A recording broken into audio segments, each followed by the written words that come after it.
ছিল পটবিশ্বী গুরু মহারাজ ছিল জ্ঞান কৃষ্ণ গোস্বামী ঠাকুর সপার্ষদ ভক্তি সিদ্ধান্ত সেই প্রভুপাদ সপরিকর গৌর নিত্যানন্দ প্রভু সপার্ষদ আধার বিনোদ বিহারী গঙ্গা যমুনা তুলসী মহারানী ভক্তি দেবী ভক্তি শাস্ত্র জীব চরণ কমলে অধীন ভক্তি আনন্দ করে ষষ্ঠ প্রণাম পূর্বক তারা হয়তো আশীর্বাদ প্রার্থনা করি।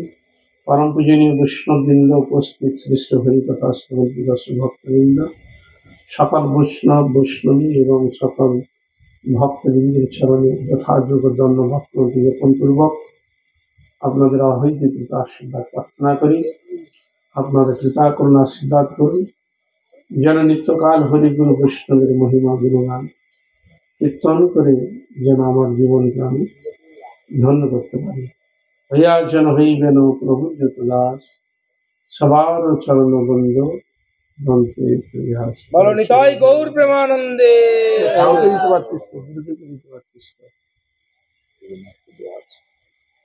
ইবড়া ভর্তি হয়ে গেছে, বুঝলি করছি ইবড়া ভর্তি না না মালা মোটেও পুরা নেই।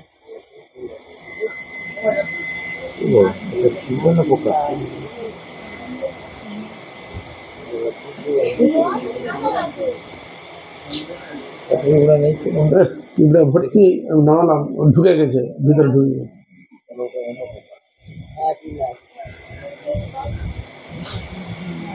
এতক্ষণ আপনারা শ্রী শ্রী মহাজন পদাবলী কীর্তন এবং হিন্দি ভজন আপনারা শ্রবণ করলেন। এই শ্রবণ যে করলেন সে মহাজনের পদাবলী কীর্তন বা হিন্দি ভজনের যে মূল অর্থ উপলব্ধি করতে পারছি না, কিন্তু একটু সঙ্গীতময় খোল করতালে সুর তাল লয়ের দ্বারা একটু আনন্দ হাততালি এতক্ষণ হয়েছে, কিন্তু অর্থ তো বোঝা যাচ্ছে না। যতক্ষণ না অর্থ হৃদয়ঙ্গম করতে না পারবো ততক্ষণ শুনে কোনো কাজ হবে না, ক্রিয়া আসবে না। প্রত্যেকটা শব্দার্থ গ্রহণ করতে হবে। তথাপি বৈষ্ণবগণ কৃপালু দয়ালু, সে অর্থ বুঝুক বা না বুঝুক, ভগবত উদ্দেশ্যে যখন সমর্পণ করা হয় তখন ভগবানের কৃপা শক্তিটা শ্রবণকারী ব্যক্তির মধ্যে প্রকাশিত হয়। এই জন্য শাস্ত্র আলোচনাগুলো দেখতে পাই আমাদের ভজন করার প্রবৃত্তি আসে না। কেন কেন আসে না? না আসার কারণ হচ্ছে আমরা সৎসঙ্গ করি না, এখানে কোনো সাধু সন্ত আসে না, হরিকথা যে শ্রবণ করাবে বা সেরকম প্রবৃত্তি ব্যক্তিত্ব জগৎ এখানে আসে না। না আসার জন্য আমরা সাধন ভজন থেকে আরম্ভ করে আমরা অনেকটা পিছিয়ে গেছি, উপলব্ধি করতে পারছি না। তারা সাধুগণ তারা এসে কি করে না, আপনাকে হরিকথা শ্রবণ করিয়ে আমাদের একটু চার্জ ব্যাটারি কিন্তু আমাদের আছে, কিন্তু হরে কৃষ্ণ জানেন তো, এই জগতে যখন ব্যাটারি ডাউন হয়ে গেলে চার্জ দেওয়া হয়, আমাদের মধ্যে ব্যাটারি পাওয়ার আছে। হরে কৃষ্ণ, হৃদয়ের মধ্যে ভগবান গোবিন্দ কোন পাওয়ার কোনটা জানেন? কোনটা পাওয়ার আর ব্যাটারি পাওয়ার কোনটা না? যেটা আমাদের হৃদয় যেটা আছে, যে চলে গেলে বড় হরি বলা হয়, বোঝা গেল? সেই পাওয়ারটাকে তো আমরা জানি না, ওইটা হচ্ছে ব্যাটারি। হরে কৃষ্ণ, ওর মধ্যে পাওয়ার আছে। ও পাওয়ারটা ও ভক্ত শ্রীমুখ থেকে হরিকথা শ্রবণ করলে ও চার্জিং হয়, চার্জ হয়। বুঝতে পেরেছেন? হরে কৃষ্ণ, এই যে সাধু সন্তরা হরিকথা কীর্তন শ্রবণের একটা চার্জ হলো, ভিতরে একটা আত্মা থেকে একটা ভাবনা একটা হৃদয়ের জাগিয়ে দেয়, একটা চার্জ হয়ে যায়। ও চার্জ কতদিন থাকবে? যতদিন আপনি ওটাকে স্মরণের একটা চার্জ থাকবে একটা। তারপর যদি স্মরণ যদি কিছু যদি না করেন আবার চার্জ ফুরিয়ে, আবার যেন ব্যাটারি চার্জ দিতে হয়, মোবাইল আদিতে চার্জ দিতে হয়। তা এই জন্য আমাদের ভিতরে চার্জার রয়েছে। সে চার্জারটা এসেছে কোথা থেকে? আমরা বেঁচে আছি, কথা বলছি, সেটি এসেছে ভগবান গোবিন্দ থেকে। গীতাতে বলছেন মম বাংশ জীবলোকে জীবভূত সনাতন, জীব হচ্ছে আমার অংশ, তার ভগবান থেকে আমার কাছে যে অংশ যে চলে যায় সে জীবাত্মা আমার ভিতরে রয়েছে, যে আছে আমরা চলতে পারছি, কথা বলতে পারছি, আনন্দ করছি, সুখ অনুভব করছি।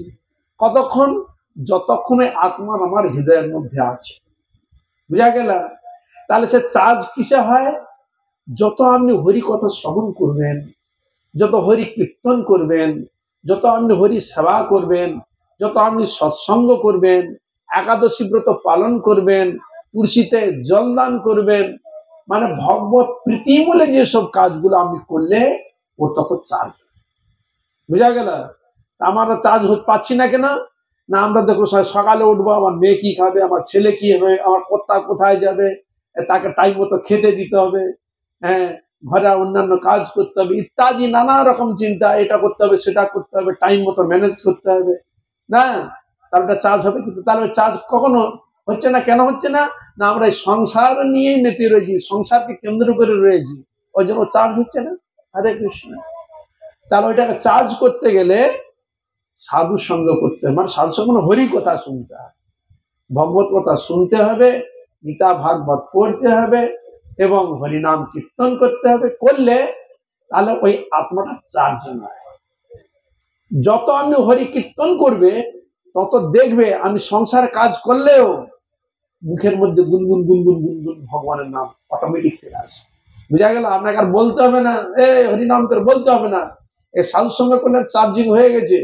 হ্যাঁ, তখন কাজ অন্য ঘরের কাজ করলেও তখন হরে কৃষ্ণ কৃষ্ণ কৃষ্ণ হরে হরে, হরে রাম রাম রাম। সাধু বলেছে, শাস্ত্রে লেখা আছে নাম করলে আমাদের মঙ্গল হবে। তাহলে আমরা তখন মনের মধ্যে গুনগুন গুনগুন শব্দ হবে কিনা?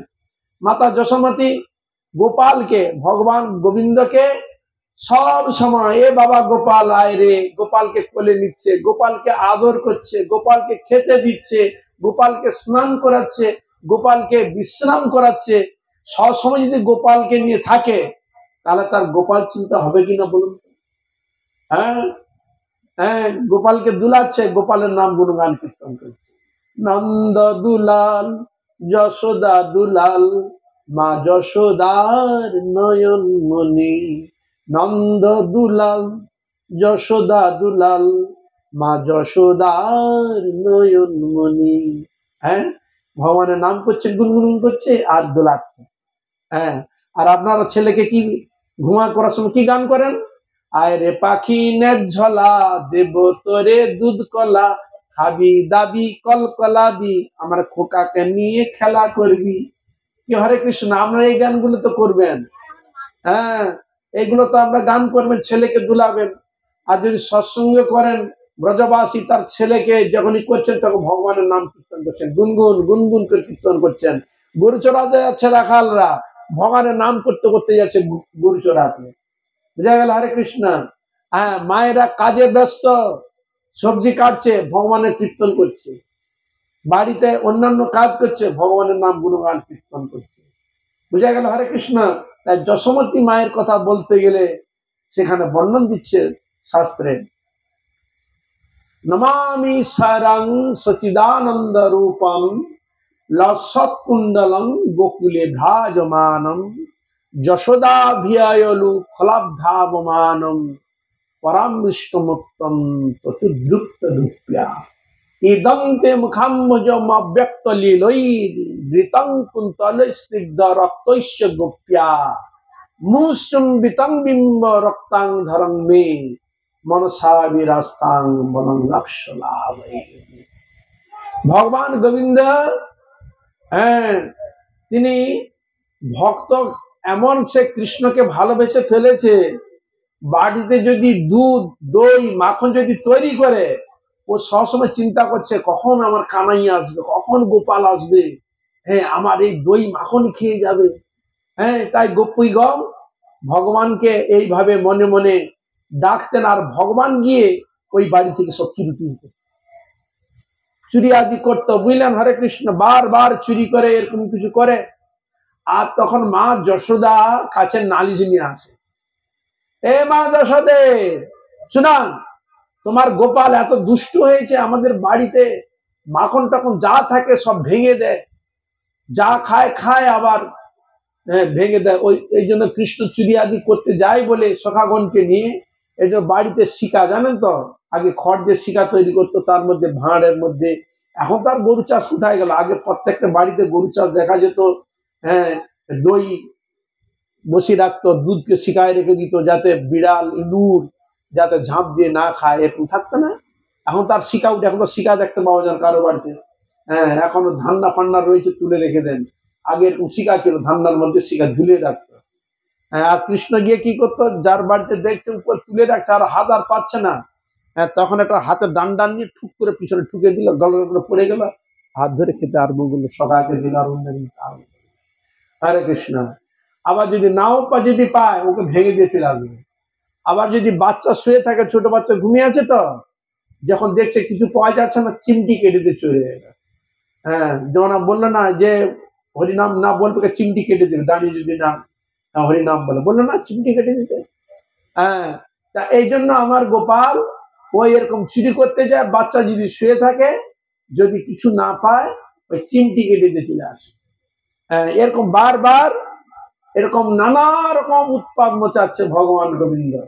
যেখানে যায় সখাগণকে নিয়ে যায়, চুরি সব কিছু করতে আরম্ভ করে। দেখুন কিরকম চোর, সেই চোরের বর্ণন দিচ্ছে শাস্ত্রে। কি?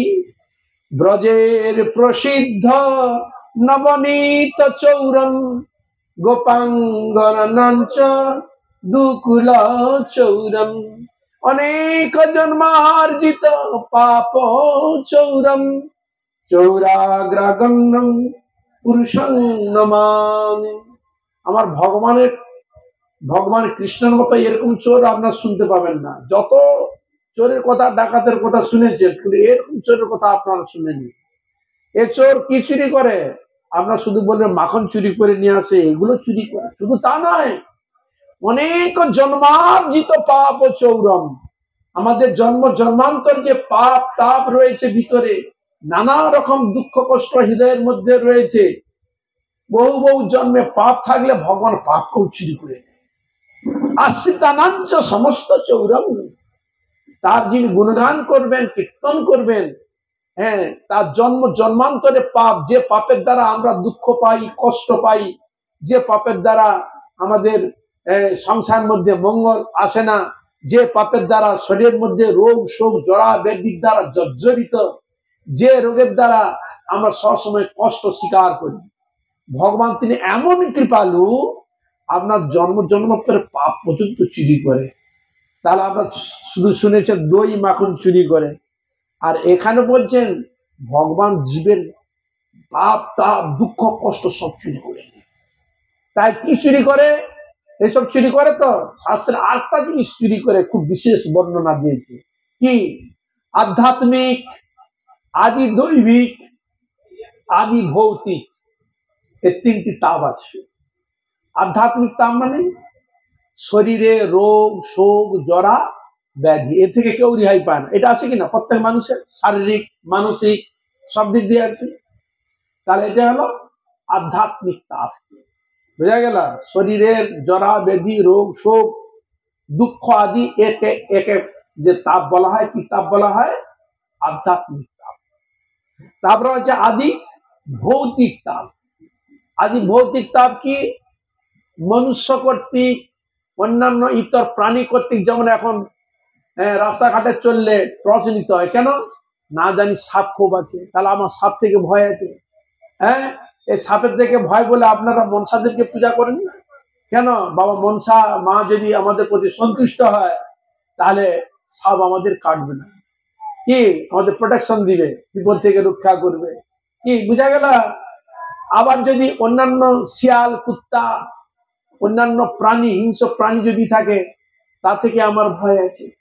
ও কেন? আবার মানুষ থেকে ভয়। হৃদয় গৌর প্রেমানন্দে। বাঘের সঙ্গে বাস করা যায়, কিন্তু দুষ্ট মানুষের সঙ্গে বাস করা যায় না। হরে কৃষ্ণ। বাঘের থেকেও খতরনাক হয় কিনা বলুন? তাহলে মানুষ থেকে ভয় কিনা বলো? বুঝা গেল? হরে কৃষ্ণ। এটাকে বলে আদি ভৌতিক। ভূত মানে প্রাণী, মনুষ্য আদি সর্প ইত্যাদি যে সব রয়েছে এ থেকে আমাদের ভয়। তাই এর থেকে আমরা রেহাই পাই কি? আমাদের ভয় আছে। ও কেন, আপনি রাস্তা যদি যান, কেউ যদি না যাক, অনেক রাত্রি হয়ে গেছে, আমরা গা ছমছম করছে, হ্যাঁ ছমছম করছে, আমরা ভয় লাগছে, না জানি কি আছে ভিতরে, কি হবে না হবে ইত্যাদি ভয় হয় কিনা। তাহলে এতেও ভয় আছে আমাদের। তাহলে এটা গেল আদি ভৌতিক তাপ।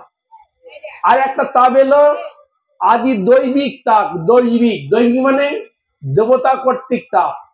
দেবতা আমাদের আবার তাপ দেয়। এবার চিন্তা, আমরা বলবেন যে বাবা আমরা জানি তো এরা তাপ দেয় না, মানে কষ্ট দেয় না। দেবতা কোন কষ্ট দেয় আমাদের, বোঝা গেল? হরে কৃষ্ণ। কি কষ্ট দেয়? এই দেখুন, বর্ষাকালে বর্ষা হলো না, হরে কৃষ্ণ, অসময় এমন বর্ষা হলো, একবার চাষবাস নষ্ট করে দিয়ে একবার বন্যা ডাকি দিল, বুঝা গেল?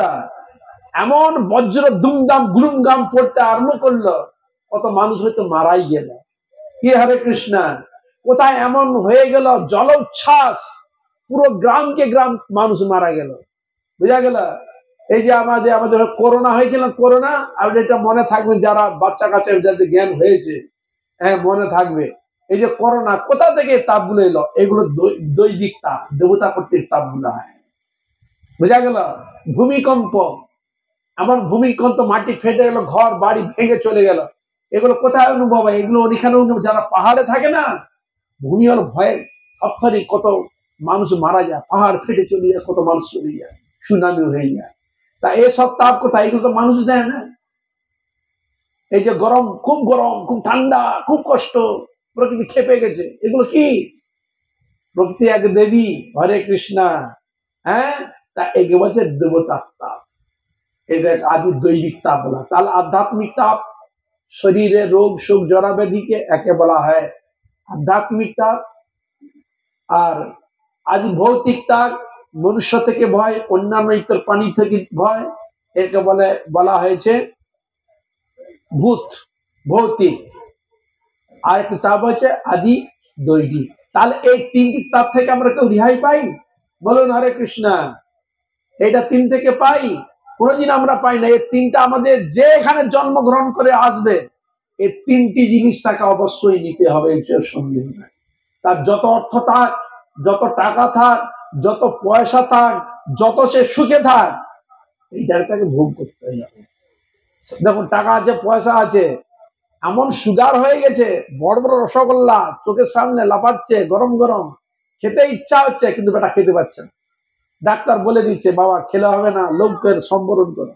হরে কৃষ্ণ। বহু অর্থ রয়েছে কিন্তু খেতে পারছে না, কেন? ওই রোগ দিয়ে দিচ্ছে, বলে আর নাই, তোমাকে আর খেতে দেওয়া হবে না। হরে কৃষ্ণ। ইচ্ছা থাকলে উপায় পায় না, বুঝা গেল? হরে কৃষ্ণ। তাহলে এই যে তিনটি তাপ থেকে যে আমরা কষ্ট পাই, ভগবান গোবিন্দ এই তিনটি তাপকে হরণ করে নেয়, বুঝা গেল? এই তিনটি তাপকে ভগবান হরণ করে নেয়, মানে চুরি করে নেয়। তোমার মধ্যে যেরকম কষ্টগুলো থাকে, তুমি যদি ভগবানের নাম করো, কীর্তন করো, ভগবান কি করে? তোমার ভিতরে জন্মান্তর যে দুঃখ কষ্ট যা কিছু, ভগবান কি দিয়ে নেয়। তার চিন্তা করুন তো, ভগবান কত কৃপালু। হ্যাঁ, কল্পনা করা যায় ভগবান কত কৃপালু, কত দয়ালু। তিনি এইভাবে জগৎকে এইভাবে শিক্ষা দিচ্ছেন যে আমি শুধু দই মাখন চুরি করি তা নয়, ভক্তের মনও চুরি করেন, বদ্ধজীবের দুঃখ কষ্টকেও তিনি চুরি করেন। তাহলে এরকম ভগবানকে আপনি শুনেছেন তার কথা? কোনদিন শুনেন। এই জন্য ভগবান খুব কৃপালু, খুব দয়ালু। তাকে আমরা কষ্ট কথা জানাই না বলেই আমরা কষ্ট পাই। সে ভগবানকে জানালে ভগবান অবশ্যই তার কষ্ট থেকে জীবকে উদ্ধার করে থাকে, বিষয়ে কোনো সন্দেহ নাই। তাই ভগবান কৃষ্ণ এরকম চুরি করতে যায় বারবার, আর নালিশ করে, এই তোমার ছেলেকে তোমরা ঠিক করতে পারো না, আমার বাড়িতে মুখ করেছে, তুমি করেছে, নানা রকম কথা বলে, বা তোমার বাড়িতে কি করেছে, এই তোমার ছেলে এরকম সব সখাগণকে নিয়ে যায়, আমার বাড়িতে চুরি করে, আমরা উপরে তুলে দিয়েছি। আর ও কি করলো, আমরা সকালে ঘরে আছি, বাইরে থেকে শিকল তুলে দিয়েছি, ভিতরে মানুষ আছে তো, যেমন ধরো রাত্রে সবাই ঢুকে গেছে, বাইরে থেকে শিকল তুলে দিলে, বেরোতে পারবে? হরে কৃষ্ণ। আর কি করলো, যাদের বাড়িতে গরু আছে, গাভী, দুধ দুধ দোয়ার জন্য কি করে, গাভীকে আলাদা রাখে আর বাছুরকে আলাদা রাখে, না বাছুর খেয়ে নিবে তো দুধ। ভগবান যখন দেখলো ও বাড়িতে গিয়ে কিছু পায়নি, হরে কৃষ্ণ, ওই বাছুরকে ছেড়ে দিবে, ব্যাস। আর সে বাছুর কি করলো, আনন্দে তার মার দুধ খেয়ে নিল। হ্যাঁ, দুধ খেয়ে নিল, আবার ও গিয়ে অপেক্ষা করলো, দুধ খেয়ে নিচ্ছে, এবার বেঁধে দিয়ে চলে গেছে। আর যখন আবার দুধ দুইতে এসে দেখলো আর দুধ পড়ছে। হৃদয় গৌর প্রেমানন্দে। ভগবান শ্রী গোবিন্দ তিনি এইভাবে ভক্তকে আনন্দ দেওয়ার জন্য এরকম চোর বৃত্তি লীলা তিনি প্রদর্শন করেছিলেন। এই জন্য বারবার আসে যে শোনা, তোমার গোপাল এরকম বারবার চুরি করে, তোমরা রাজা, তোমার রাজার লোক, দু চারটা মাখন নষ্ট হয়ে গেলে কোনো ব্যাপার নেই, কিন্তু আমরা তো গরিব, আমাদের যদি এরকম বারবার নষ্ট করে আমরা পাবো কোথায়? তা এইভাবে ভগবান কৃষ্ণের কাছে বারবার নালিশ করে, বুঝলেন? একজন নালিশ করে চলে গেল, এই তোমার ছেলেকে ভালো করে তুমি শাসন করবে। আরেকজন এসে গেলে, আমার বাড়িতে করে এসছে, দুধের হাঁড়ি ভেঙে দিয়ে এসছে। কে এসে বলছে আমার বাড়িতে বাছুর ছেড়ে দিয়ে এসছে। কেউ বলছে আমার বাড়িতে বাচ্চা শুয়েছিল, বাচ্চাকে চিমটি কেটে এসছে, সে সারাদিন রাত খালি কাঁদছে, তাকে করা যাচ্ছে না, কাজ করা যাচ্ছে না। ছোট শিশু ঘুম থেকে উঠলে কে মাকে জ্বালায়, কোলে নাও করবে। এখন সে বাচ্চাকে ঘুমিয়ে দিচ্ছে আর ভগবানকে চিমটি কেটে দিচ্ছে, বসে কি করবে, কাঁদবে, মা করে, কি করে কাঁদবে, বাধা দেয়। এইরকম ভগবান কৃষ্ণ। আর যে বাড়িতে দেখলো কোনো কিছু করতে পারছে না, প্রস্রাব পায়খানাকে ছুড়ে ফেলে দিয়ে না, হ্যাঁ, একবারে পুরো নোংরা করে দিয়ে চলে যায়। এরকম দুষ্টু, দেখুন এরকম যদি করে কেউ, ভগবান বলবে তাকে?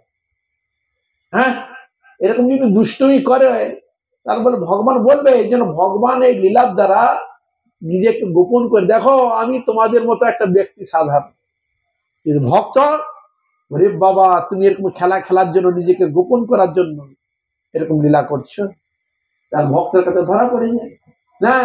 তো এরকম বারবার নালিশ করে, তখন মা যশোদা চিন্তা করলেন যে দেখ, তোদের বাড়িতে চুরি করতে যায়, তা তুই আমাদের গোপালকে ধরে নিয়ে আসবি, যে আমার ছেলে চুরি করে বা তোদের ছেলে চুরি করে, ধরে নিয়ে আসবি। তাই একদিন কি করলেন, ভগবান কৃষ্ণকে ধরার জন্য ফাঁদ পেঁচে দরজা খুলে রেখে দিয়েছে, সামনাসামনি দধি মাখন রেখে দিয়েছে, আর ওরা ছুপিয়ে লুকিয়ে আছে, বুঝলেন তো? মানে ঢুকলে আমরা ওকে ধরবো। তা এইভাবে ভগবান কৃষ্ণচন্দ্র সখাগণকে, কৃষ্ণ থাকে আগে, তারপর অন্য সখা ঢুকবে, নাহলে ঢুকবে না। হরে কৃষ্ণ। কৃষ্ণ হচ্ছে আগে ঢুকবে, তবে পিছনে সখা ঢুকবে, নাহলে কেউ কৃষ্ণের আগে কেউ যাবে না সহজে। তা কৃষ্ণ ঢুকে গেছে, আর ঢুকার সঙ্গে সঙ্গে গোপী আর লুকিয়েছিল, খপ করে হাতে ধরে বলে, এইবার ধরেছি, আর তোকে ছাড়বো না, এইবার তোর মার কাছে তোকে নিয়ে গিয়ে মার খাওয়া, আচ্ছা করে সবার সামনে থেকে অপমান করাবো, মার খাওয়াবো আজকে, দাঁড়া। তাই ভগবান কৃষ্ণকে, কৃষ্ণ তখন বলছে তুমি আমার কি করবে, হ্যাঁ বাচ্চা ছেলে বল না, তুমি আমার কি করবে, চলো না মার কাছে নিয়ে চলো, মা আমার কি করবে, কিছু করতে পারবো না, তুমি আমার কিছু করতে পারবো, চলো না, কি করবে, চলো, কি করবো দেখবি, চল না। এরকম ভয় দেখাচ্ছে, আর কৃষ্ণ বলছে তুই কি করবি কর। তা এইভাবে ভগবান কৃষ্ণকে হাতে ধরে নিয়ে যাচ্ছে, বুঝা গেল? আর পিছনে তার সব সখাগণ যাচ্ছে, আর যে মা ধরে নেছে আরো একটা ছেলে, ও কৃষ্ণের সখা, বুঝতে পেরেছো তো? সেও কৃষ্ণের সখা, হ্যাঁ বন্ধু তো, ছোট ছোট, ও হাত ধরে টেনে নিয়ে যাচ্ছে, আর হাতে লাগছে তো, হাতে ধরে নিয়েছো টানতে, তো ও যেরকম ছাগল দেখে না, অনেক সময় যদি না যেতে চায় কি করে, দাঁড়িয়ে থাকে না, জোর করে টেনে নিয়ে, ছাগলের ধরে দেখবে, ও যদি না যেতে চায়, ও খিচে এরকম দাঁড়িয়ে থাকবে, আপনাকে টেনে নিয়ে যেতে হবে, দড়ি টেনে। কৃষ্ণ যখন যেতে যাচ্ছে না, সবাই এই হাতে খুব লাগছে, হাতে খুব লাগছে, হাতে খুব লাগছে, মা তুমি নিয়ে যাও, কোনো ক্ষতি নাই, আমার এই হাতটা ছেড়ে দিয়ে এই হাতটা ধরো, বুঝলে তো? আর কৃষ্ণ কি করেছে, ও নিজের হাতটা ছেড়ে দিও, ওর ছেলের হাতকে ধরিয়ে নিয়েছে। ও তো সামনের দিকে মুখ গড় করতে করতে যাচ্ছে, হ্যাঁ, এই যখন যাচ্ছে, নিয়ে গিয়ে রাস্তা থেকে প্রায় মানে অল্প একটু দেরি আর কি, ঘরে ঢুকতে যেমন ধরো এখানে, ওইখান থেকে এখানে উঠোন, ওইখান থেকে ডাকছি, এ মা যশোদে, এ মা যশোদে, আর দেখবি আর তোর চোর ছেলে দেখ আমার বাড়িতে কি উদুম মচিয়ে এসে, দেখ আজকে ধরে নিয়ে এসছি হাতে নাতে, আজকে আমি ধরে নিয়ে এসছি দেখ। তখন ধরে যখন নিয়ে এসছে, যশোমতি বলে কি এত বক বক করছিস কেন? বলে ধরেছে দেখো। যখন যশোমতি মা যখন এলো, তখন বলে কই কাকে ধরে নিয়ে আসছি দেখা, দেখে তার ছেলেকে ধরে নিয়ে এসছি। দেখা গেল হরে কৃষ্ণ, তার ছেলেকে হাতে করে ধরে নিয়ে আসছে, বলে এই তো তোর ছেলে। কি বুঝলেন হরে কৃষ্ণ? কৃষ্ণকে ধরলো, ও তো হাত ছেড়ে দিয়ে তো ই করে দিয়েছে, মা এই হাতে আমার লাগছে, এই হাতে ধরো, ও তো ওর ছেলের হাতে ধরিয়ে দিয়ে তো কৃষ্ণ কেড়ে পড়েছে। হ্যাঁ বলে যাও। কৃষ্ণ তখন কি করলো, মা যশোদা যে খাট পালঙ্কে ঘুমায়, ওখানে চুপটি করে আগে গিয়ে হাত ছেড়ে দিয়েছে, তো ছুটে গিয়ে ওখানে চুপচাপ ঘুমাচ্ছে নাক ডেকে। মা যশোদা দেখেছে, হ্যাঁ এই তোর ছেলেকে ধরে নিয়ে আসবি, আমার ছেলে তো ঘুমাচ্ছে খাটে, দেখবি চল মিথ্যা কথা বলছি কিনা, যাও। গিয়ে সত্যি সত্যি দেখলে কৃষ্ণ ঘুমাচ্ছে। চুপ করো, কি হলো মা, কি হলো? দেখো আমার ছেলে বিছানায় আছে, আর তোরা খালি দোষ দিস যে আমার ছেলে করে, তোর ছেলে গুলো করে, আর আমার ছেলের বদনাম দিস। বুঝা গেল হরে কৃষ্ণ, কিছু করতে পারলো না। হরে কৃষ্ণ, কি হলো? মনকে চুন করে চলে গেল, মন খারাপ করে। বুঝা গেল, ছেলেটাকে একটা থাপ্পড় দেয়, তুই ছেলে কেন, আমি তো ধরছিলাম ওকে। বলে আমি কি ওর আমার হাতকে তোমার হাতে ধরিয়ে দিয়ে চলে গেছি। তাহলে কৃষ্ণকে আর জব্দ করতে পারছে না। হরে কৃষ্ণ। তো বলে ঠিক আছে, তোকে দেখবো। কৃষ্ণ তখন বলছে তুমি আমার কি করলে, তুমি আমার কি করলে, ইশারা করে দেখাচ্ছে ওই গোপীকে, তুমি আমার কি করলে, কিছু করতে পারো। হরে কৃষ্ণ। হ্যাঁ, হাত ধরে চলে এসছে। আবার একদিন ও মুখিয়া হয়ে আছে, দাঁড়া আজকে ওকে তো এবার হাত ধরে নিয়ে গেছি, এবার ওকে ধরে কাঁধে করে নিয়ে যাবো। আর তো হাত ধরে নিয়ে কেউ নিয়ে যেতে পারবে না। হ্যাঁ, ঠিক এই প্রকারে কৃষ্ণ গিয়ে বলছে তুমি আমার কি করবে, সেদিন আমার তোমার কিছু, চল এবার ধরে কি করবি কর, কি করবি কর, তো যা ইচ্ছা তাই করো না। তাই ভগবান কৃষ্ণ যখন গেলেন, তখন বলে তুমি তো আমাকে এমনি ধরবে না, তোর বেশি যে আর বেশি ঝামেলা তার বেশি নষ্ট বেশি করে 10 গুণ করে দিয়ে চলে আসবে, ভেঙে টুকে সবই করে দিয়ে যায়। তুমি কেন আমার মার কাছে তুমি নালিশ করতে গিয়েছো? হ্যাঁ, কেউ লেগেছিল তুমি, যেমন দুষ্টু ছেলে করে না অনেক সময়। হ্যাঁ, কেন করিস? তারপর দাঁড়া, তোকে আজকে নষ্ট করেছিস তো, আজকে তোকে আমি ছাড়বো না। তাই ওকে ধরে কাঁধে করে নিয়েছে। হরে কৃষ্ণ। বাচ্চাকে কৃষ্ণকে কাঁধে করে নিয়েছে, দু হাতে এরকম জেপে ধরে আছে। চল, এ পাশে বকবক করতে বলছে, চল আজকে তোর রেহাই নাই, আজকে মার কাছে তোকে মার খাওয়াবোই, সকালে সামনে থেকে অপমান করাবোই। হ্যাঁ, তুই চুরি করিস আর বদনাম আমাদের ছেলের নামে দিস, দাঁড়া চল। এবার ওই ঠিক ওই আগের দিন যেরকম করেছিল সেরকম আপনাকে, ও মা যশোদে আয় দেখবি আয়, সেদিন তুই বলছিলি তোর আমার ছেলে, তুই হাত ধরে তোর সেরকম করে চালাকি করে চলে গেছিল, আজ আমি কাঁধে করে নিয়ে এসছি, চল দেখবি আয়। এরকম করে যেই নামিয়ে দিয়েছে, হরে কৃষ্ণ, দেখছে আর একটা ছেলে, ওরই ছেলে কাঁধে করে ধরে নিয়ে এসছে। ব্যাপারটা কি, ভগবান গোবিন্দ ওর ছেলে রূপ ধারণ করে ফেলেছে। নিতাই গৌর প্রেমানন্দ। এই হলো ভগবান, বুঝতে পেরেছ? সে যে কোনো রূপ ধারণ করতে পারে। ও কৃষ্ণ ওর ছেলে রূপ ধারণ করে নিয়েছে, বুঝলেন? তুই ছিল, আমি তো নিলাম, তুই, ও আর কিছু বলছে না, আবার কাঁধে করে নিয়েছে। দেখো সে কৃষ্ণ, এই মামার কি করলো, বুঝা গেল? সে কৃষ্ণকে কোন দিক দিয়ে তাকে আর মার কাছে চুরির অপবাদ আর ধরাতে আর পাচ্ছে না, প্রমাণও দিতে পারছে না। যাকে নিয়ে আসে উল্টো পাল্টা, কৃষ্ণকে ধরে নিয়ে হয়ে যায় ছেলের রূপ। বুঝা গেল? কোন দিক দিয়ে ভগবান কৃষ্ণকে আর কি করতে পারছে না। ভগবান কৃষ্ণ কথা হচ্ছে ঘুমের ওষুধ, জানো? বাড়িতে যদি তুমি না ঘুমা, বক বক করো, ঘুম আসবে না, আর মন চঞ্চল হয়। ভগবানের কথা একটি এমন জিনিস, ঘুম আসবে, মন চঞ্চলতা আসবে, অনেক কিছু আসবে, বুঝতে পেরেছ? এই যে হরিকথা শুনতে গেলে সেরকম পরিবেশ ক্ষেত্র না হলে শোনা যায় না। হরে কৃষ্ণ, আজকে আমি কৃষ্ণ লীলারই কথা শোনাচ্ছি আপনাকে, বুঝা গেল? হরে কৃষ্ণ। হ্যাঁ,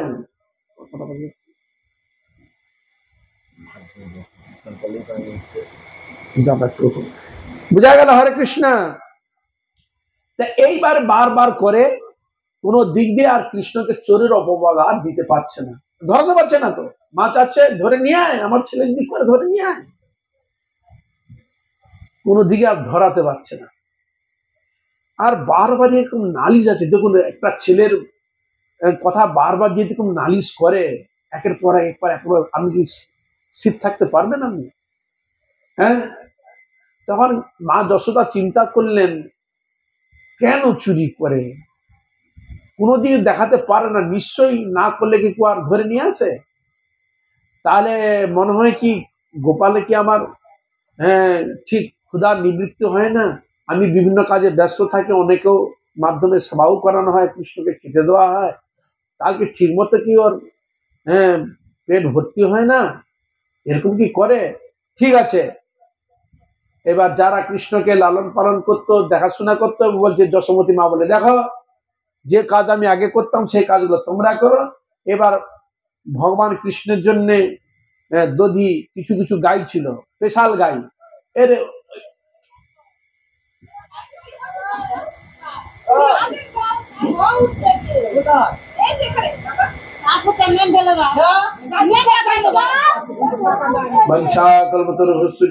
সিন্ধু বৈষ্ণবে।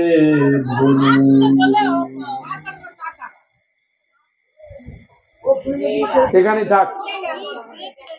হরে কৃষ্ণ কৃষ্ণ কৃষ্ণ কৃষ্ণ হরে হরে, হরে রাম